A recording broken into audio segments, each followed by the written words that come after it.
Hey folks, so as I said before, I tried a few different ways to resolve the LC1, one LC1 error issue that comes up on both the top and the bottom here. You're not seeing it right now because I actually resolved it and it's not there anymore. But this is part two. Just some quick videos to show you how to resolve it. Again, from my first quick video, I check these containers, clean these containers out as people recommended. That didn't fix anything. We didn't even use this top part, but I cleaned that out anyway. And as you can see, all three of those were really, really clean. And ultimately what it boiled down to are the sensors down on this side here. There's another sensor down on this side here. When anything that spills from these containers, from these overflow containers, specifically the softener, it'll spill down on the sensor. And if that's not wiped off, that code is going to continue to flash. So I watched many videos, and a lot of the videos, they tore all of this apart to get to those sensors and clear it off. But I didn't do that. I thought that there was a quicker way, and I was actually correct. And so first thing you want to do is go ahead and unplug this. Make sure that your power to your washer is off. So I left all my water line hoses and my drain hose and water hoses connected. And as you can see, what I did was I went ahead and tilted the washer back. Again, just be careful. You don't want to damage your connections or your drain hose or anything like that, your walls, all that stuff. So I just carefully tilted it back where I'd have enough room to get up under here.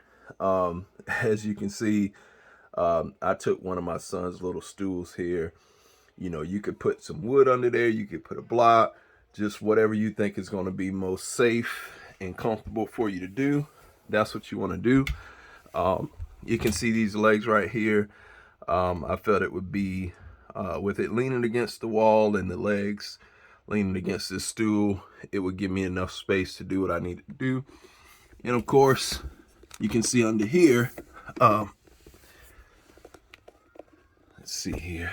You can see under here that it gives you space underneath the washer right here. And so this would just happen to be just enough space to do the work that I needed to do here. All right, so once underneath the washing machine, I want to give you guys a close-up again. That's my stool. This is the right side of my washer. There's a sensor both on the right side and on the left side. Up under the washer, again, make sure that it's secure.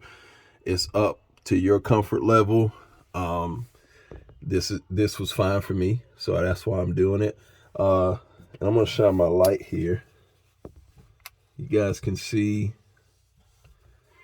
Hopefully, you guys can see this here. That sensor right there. That's the culprit. So it's one on this side, and then there's another one on the side behind me. But again, there are two screws, two Phillips head screws. You can see the first one right there. I'm shining my light on it. Those are the culprits. You just loosen those two screws. And sorry for all the movement here. I'm trying to get my camera and light adjusted, so bear with me just a moment, because I want to point to it. The screw right here, and then there's another one on the other side, and you can actually see them under here. If I shine my light, you can see the tips of those screws right there. You're just going to loosen those two Phillips head screwdrivers and pull the sensor out. All right, so I just took my Phillips head screwdriver here. I took out the first screw already, just to cut down on the video time here. But I've got you can actually feel for the next screw, and it's right there. So go ahead and put my Phillips head screwdriver on it.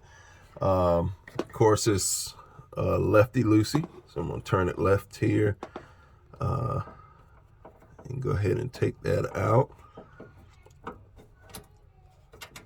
All right, and it's my second screw. All right, and here it is. This is the culprit. Again, my sensor actually still had some of the disinfectant stuff we used in the softener. Of course, they recommend you use HE and use softeners that are compatible with the washing machine, so on and so forth. But we've been using too much of it.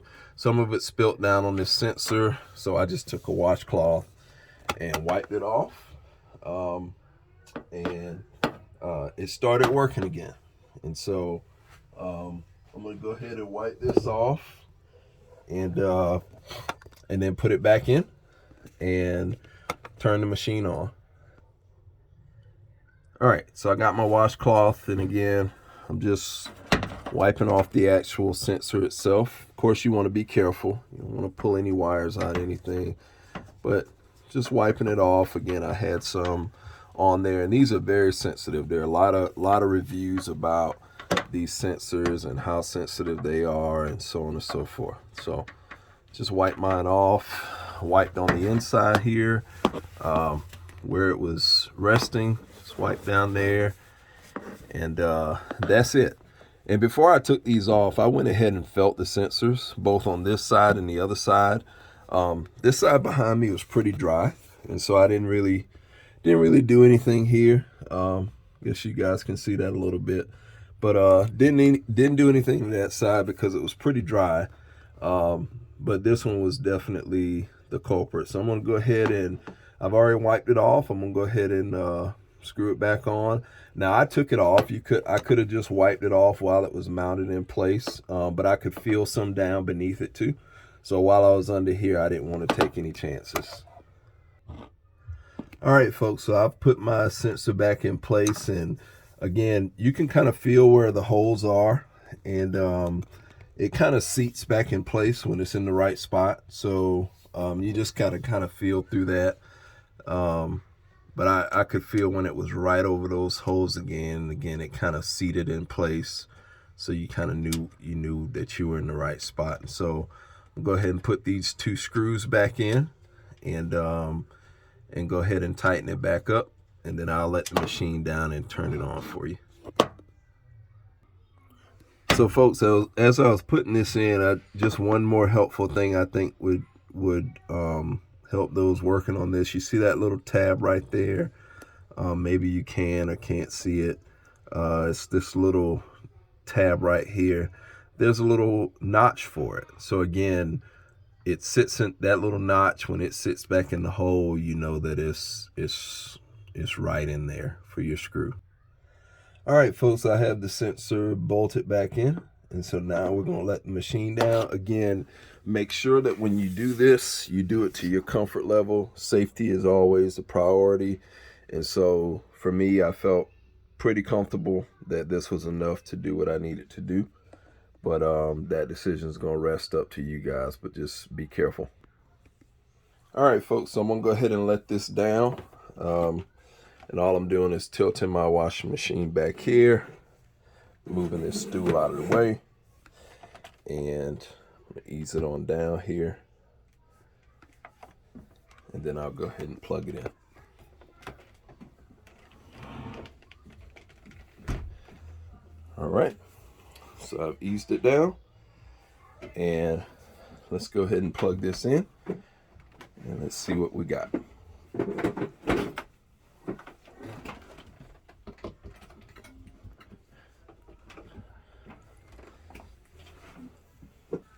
All right, and